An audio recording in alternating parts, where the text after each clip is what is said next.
우리 믿는 사람들에게 있어서 교회는 매우 중요한 것입니다. 우리에게 있어 교회는 삶의 예루살렘입니다.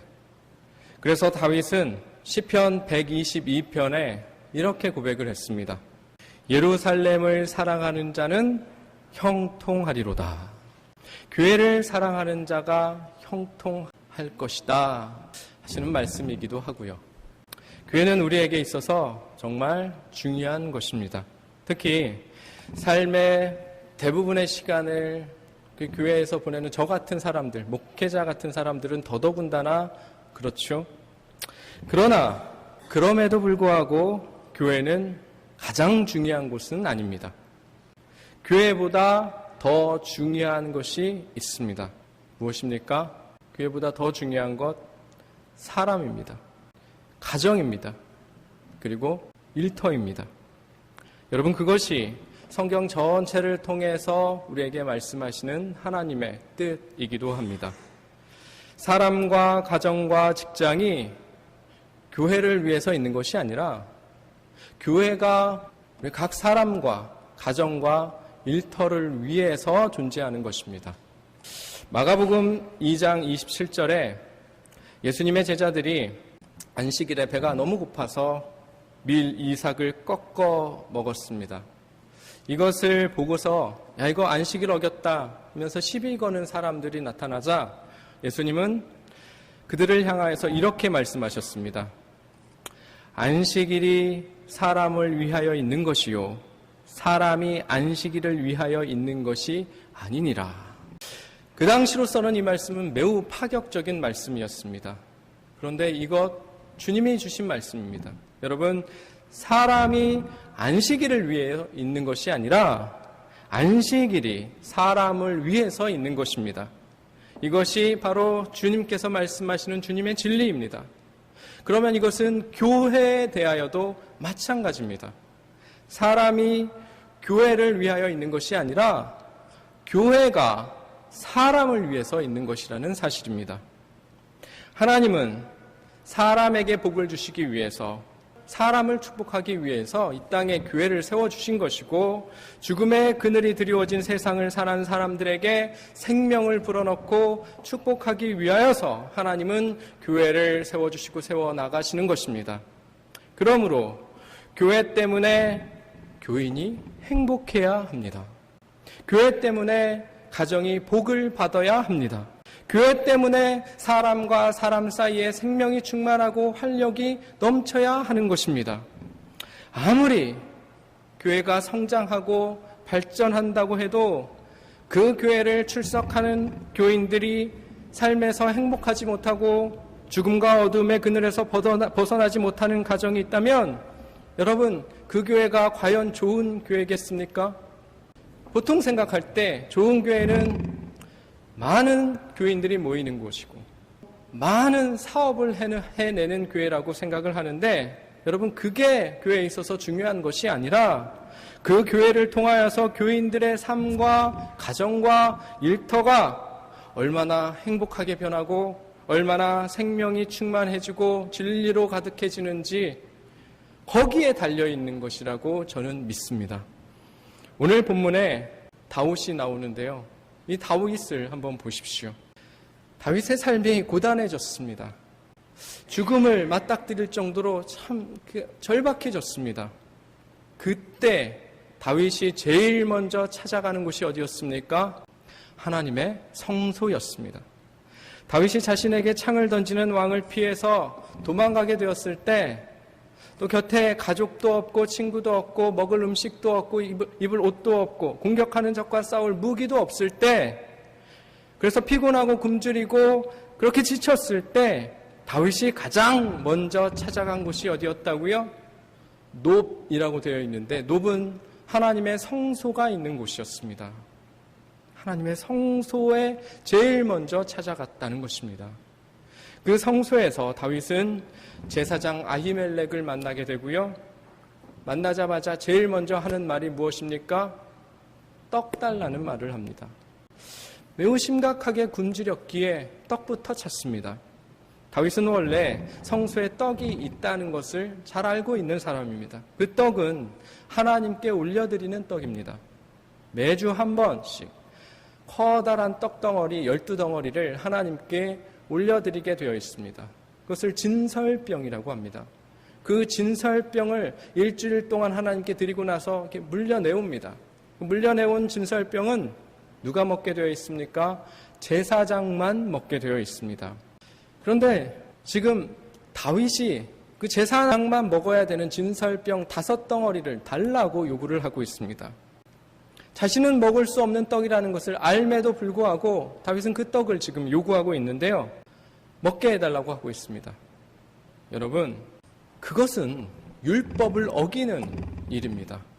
특히 하나님께 드리는 제사법을 어기는 일입니다. 하나님은요, 제사법을 어기는 사람들을 엄하게 처벌해 오셨습니다. 정해진 율법대로 제사를 진행하지 않으면 제사장이 죽어야 됐습니다. 아론의 2 아들이 제사장으로서 제사를 진행하다가 제사 드리는 그 불 잘못 썼다고 해서 그 자리에서 죽음을 맞은 일도 있었지 않습니까? 제사법이 얼마나 엄격하게 적용되고 있는지를 보여주는 대목 아닙니까? 또 대제사장이 성소에 들어갈 때 허리춤에 방울을 답니다. 딸랑딸랑 소리가 나는 방울을 달게 되어 있습니다. 이 방울이 왜 다는 줄 아십니까? 제사장이 죽었는지 살았는지 확인하는 방울입니다. 지성소에 제사장만 들어갈 수 있으니까요. 밖에서 이 제사장이 죽었는지 살았는지 알 도리가 없습니다. 제사 드리다가 죽는 사람 제사장들이 많은데 죽었는지 알 도리가 없어요. 그래서 움직일 때마다 딸랑딸랑 소리가 나는지를 밖에서 계속 주의 깊게 듣고 있는 것이죠. 그러다가 소리가 없으면, 한참 동안 소리가 없으면 죽은 것이죠. 그래서 긴 갈고리를 가져다가 이렇게 휘휘 휘저어서 잡아서 끌어내는 것이에요. 그래야 될 정도로 이 제사법이 엄격하게 지켜지고 있었던 것입니다. 그런데 지금 다윗은 그 제사법을 어기면서까지 진설병을 먹겠다는 것입니다. 더 놀라운 것은 제사장이 떡을 쉽게 내어줍니다. 먹으라고 내어줍니다. 그래서 다윗이 그 떡을 먹습니다. 그런데도 어떻게 됐습니까? 다윗이 죽었습니까? 제사장이 혼났습니까? 벌 받았습니까? 그런 기록이 성경에 없습니다. 어떻게 된 것이라고 생각하십니까? 나중에 복음서에 마가복음 2장에 보면 예수님이 오늘 본문에 나온 이 사건에 대해서 말씀하신 적이 있다고 얘기 나오는데요. 이 이야기를 인용하십니다. 다윗이 성소에서 제사장에게 진설병을 얻어먹었다고 하시면서 예수님은 그 떡을 먹은 다윗이 잘했다. 떡을 준 제사장도 잘했다. 그것이 옳았다고 하셨습니다. 왜 그렇습니까? 다윗이 진설병을 먹은 것은 살기 위해서 먹은 것입니다. 죽겠기에 하나님을 찾아와 하나님께서 주시는 떡, 하나님께 있는 그 떡을 먹고 살기 위해 먹은 것입니다. 하나님을 무시하기 위해서가 아니라, 권위를 훼손하기 위해서, 교만해서가 아니라, 어떤 의도를 가져서가 아니라 그는 단지 먹고 굶주림 속에서 살기 위해서 하나님의 성소를 찾아와 하나님께 도움을 구하며 떡을 요청한 것이었습니다. 그래서 하나님은 그런 다윗을 엄격한 제사법을 기준으로 엄히 벌을 물으시고 그렇게 하지 않으셨다는 것입니다. 죽겠거든 힘들거든 하나님께 찾아와 생명을 구하라는 뜻입니다. 사랑하는 여러분, 우리는 이것을 통해서 율법을 주셨지만 하나님께서 어떤 마음으로 그 율법을 주시는지를 헤아릴 수가 있습니다. 하나님은 율법을 주시면서 그것을 지키라고 하시지만 인정사정 없이 엄격하게 어떠한 기준과 어떠한 상황에서도 꼭 지켜야 된다고 사람을 괴롭히기 위해서 율법을 주신 것이 아니라는 것입니다. 약한 자가 있으면, 불쌍한 자가 있으면, 그래서 절박한 상황 속에서 힘들으면, 그래서 율법을 지키지 못하는 상황에 있으면 괜찮다는 것입니다. 그것을 오히려 하나님은 마음 아파하시고 깊이 안타까워하시면서 그 사람의 어려운 형편을 헤아리시는 분이 우리 하나님이시라는 것, 우리 사랑의 하나님이라는 사실을 보여주는 말씀입니다. 율법 조항 자체를 철저하게 지키는 것도 중요하지만 그것이 사람의 생명보다 더 중요한 것은 아니라는 것입니다. 무엇보다도 중요한 것은 사람이고 사람의 생명이 무엇보다도 더 중요하다는 말씀을 이 말씀을 통해서 분명하게 확인할 수가 있습니다. 예수님 시절에는요, 이 율법을 누구보다도 철저하게 지킨 사람들이 있었죠. 누굽니까? 바리새인이라는 사람들이 있었습니다. 그런데 하나님은 그들을 인정해 주시거나 칭찬하지 않으셨습니다. 오히려 율법을 지키는 것은 많이 부족했지만 그럼에도 불구하고 하나님께 진심으로 나아오고 주님께 마음을 다하였던 두 렙돈을 드린 과부라든지 향유를 깨뜨린 여인, 38년 혈류병을 앓은 여인 같은 사람들을 오히려 더 인정해 주시고 더 칭찬해 주시고 더 그 믿음이 귀하다고 해 주셨습니다. 여러분, 우리의 신앙생활에 똑같이 적용되는 말씀입니다. 우리가 지켜야 되는 많은 여러 가지 신앙 규칙들이 있습니다. 예배 시간을 지켜야 되고 기도 시간도 지켜야 되고 또 맡겨진 봉사, 최선을 다해서 어김없이 감당해야 되고 우리에게 맡겨지고 정해진 헌금도 해야 되고 뭐 이런 등등의 여러 신앙의 규칙들과 규범들이 있습니다. 하지만 이것은 어디까지나 우리의 신앙이 잘 깊이 내면화되어서 하나님께 진심 어린 마음을 드릴 때 나타나는 그건 자연스러운 행동들이고 현상이죠. 그러한 신앙의 규범과 규칙들이 신앙의 목표가 되어서는 안 되겠다는 말씀이기도 합니다. 하나님의 마음을 헤아리려는 그런 내면화된 신앙의 자세가 없이 그저 겉으로 보이는 신앙의 규칙들과 규범들을 준수하는 것이 능사가 아니라는 말씀이기도 합니다. 또 그렇다고 해서 너무 신앙 규칙 안 지키고 무시하면 또 안 됩니다. 제가 이 설교하면서 좀 설교 준비하면서 할까 말까 고민을 많이 했던 게 이 설교하면 신앙 규칙 아무것도 아니다라고 생각하면 어쩌나 그런 염려도 사실 있었습니다. 이런 설교를 새벽 기도에는 많이 하거든요. 새벽 기도에 나오시는 분들은 오랜 기도의 내공들도 있고 신앙의 그런 연륜들도 있으셔서 이런 설교도 잘 소화를 하십니다. 그런데 이 주일 예배에 나오시는 여러분 중에는 이제 막 신앙생활을 하신 분들도 계신데 행여 이것을 오해하셔서 뭐 대충 믿어도 되는구나, 진심이면 돼, 이렇게 스스로를 합리화시키는 핑계로 삼지는 않을까 염려하는 마음들이 있었습니다. 그런데요, 여러분, 그게 아니에요. 그런 뜻 아닙니다. 하나님이 이스라엘 백성들을 인도하시는 방법도 보시면 처음에는 철저한 신앙의 규칙들, 율법들을 지키게 하십니다. 그것들을 훈련시켜 주십니다. 율법을 주시고 그것을 열심히 지키게 하십니다. 그렇게 질서 있게 신앙이 체계화되고 그것이 체질화되었을 때 나중에 신학에 이르러서 진리 안에서 자유함을 가르쳐 주시지 않습니까? 복음을 통해서 주어지는 사랑과 자비와 용서와 관용의 능력을 그 모든 훈련이 지나고 난 다음에 선물을 해주시지 않습니까? 여러분, 이 원리는 우리의 신앙의 원리, 신앙 성장에 있어서도 똑같이 적용되는 원리입니다. 처음부터 용서와 자비와 관용에만 기대게 되면 여러분, 우리가 신앙생활하면서 긴장감을 잃어버리게 됩니다. 또 더더군다나 신앙의 위기를 만났을 때, 신앙의 흔들림이 있었을 때 쉽게 무너지게 되고요. 회복하려고 해도 쉽게 회복이 안 됩니다. 하지만 질서 있는 신앙의 체계가 체질화되어 버리면 흔들리더라도 좀 어렵고 위기를 처하게 되더라도 훨씬 쉽게 회복이 되고 또 기복도 덜 하게 되는 것입니다. 아직 여러분 중에 질서 있는 신앙의 체계가 습관화되고 체질화되지 않으신 분이 계시다면 먼저 그것을 위해서 힘쓰셨으면 좋겠습니다.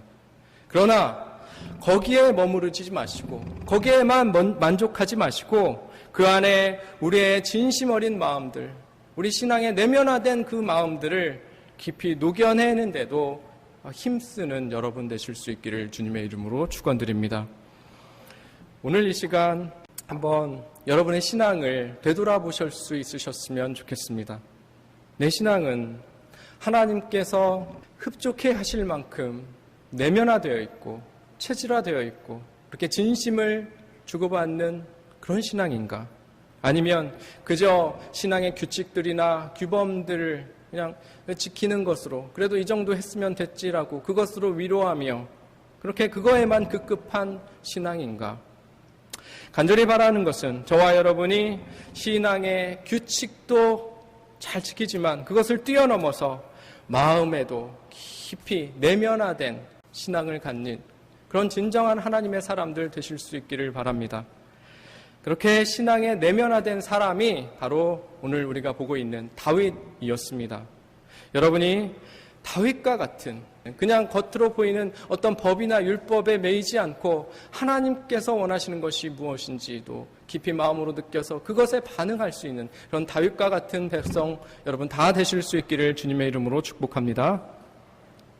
다시 성소에 있는 다윗 이야기로 돌아가겠습니다. 다윗이 성소에서 얻은 것은 떡만이 아니었습니다. 또 얻은 게 있는데요. 그것이 무엇인지 9절에 나와 있습니다.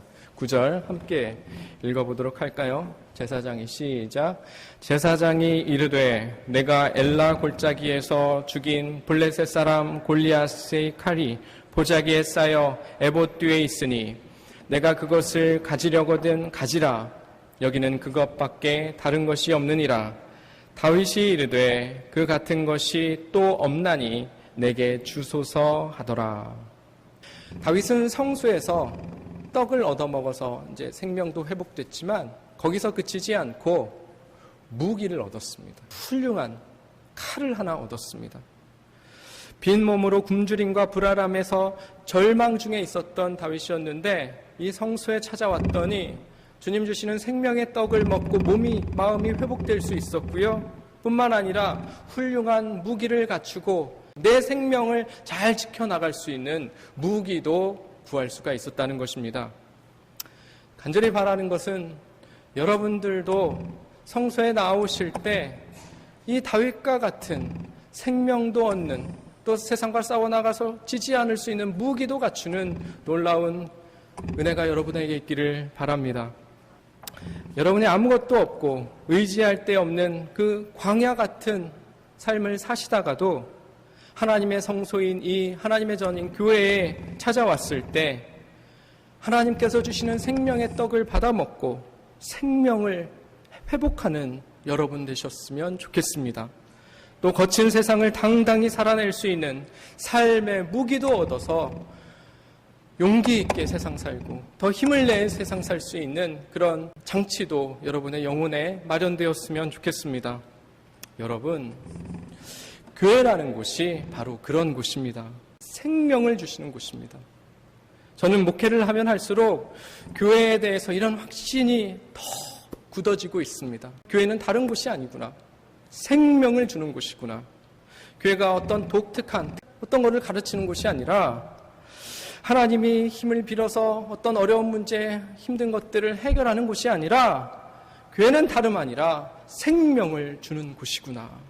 여러분과 제가 이 하나님의 성소를 찾아와서 예배할 때마다 그리고 함께 만나 믿음의 성도들과 함께 교제를 나눌 때마다 그리고 진심을 다해서 여러분의 있는 곳에서 최선을 다해서 봉사를 할 때마다 생명을 얻는 여러분 되실 수 있기를 바랍니다. 그것이 왜 가능합니까? 우리에게 주시는 그 생명이 오직 하나님께 있기 때문입니다. 세상 어디에도 없는 그 생명이 우리 주 하나님께 있기 때문입니다. 하나님이 계신 이 성전에 와서 하나님을 만날 때마다 하나님이 주시는 생명을 얻고 누릴 수 있는 것입니다. 요한복음 6장 32절 33절 같이 읽겠습니다. 시작. 예수께서 이르시되 내가 진실로 진실로 너희에게 이르노니 하늘에서 내린 떡은 모세가 준 것이 아니라 오직 내 아버지 하늘에서 내린 참 떡을 너희에게 주시나니 하나님의 떡은 하늘에서 내려 세상에게 생명을 주는 것이니라.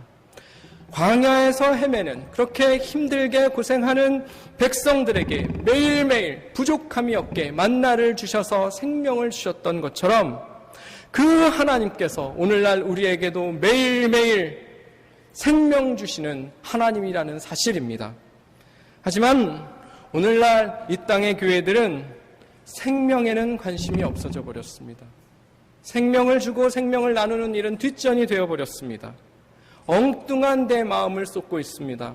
틈만 나면, 조금 여유만 생기면 화려한 예배당을 짓는 데 마음을 들이고, 교인이 많고 재정이 풍족한 교회가 되기 위해서 수단과 방법을 가리지 않는 일에 마음을 두고, 또 서로 더 높은 자리에 오르기 위해서, 그 자리에 앉기 위해서 마음을 쏟고 있습니다. 그리고 그것이 뜻대로 안 되면 서로를 탓하며 비난하고 그렇게 다툽니다. 그런 이유로 인해서 오늘날 교회와 그리스도인들이 점점점 생명을 잃어가고 있습니다. 저는 여러분이 교회를 찾아오시는 이유가 다른 어떤 것이 아니라 이 생명 하나이면 좋겠습니다. 여러분 절대로 다른 것에 마음을 두지 마시고요. 그저 오셔서 생명을 받으시고 누리시는 여러분 되시기를 바랍니다.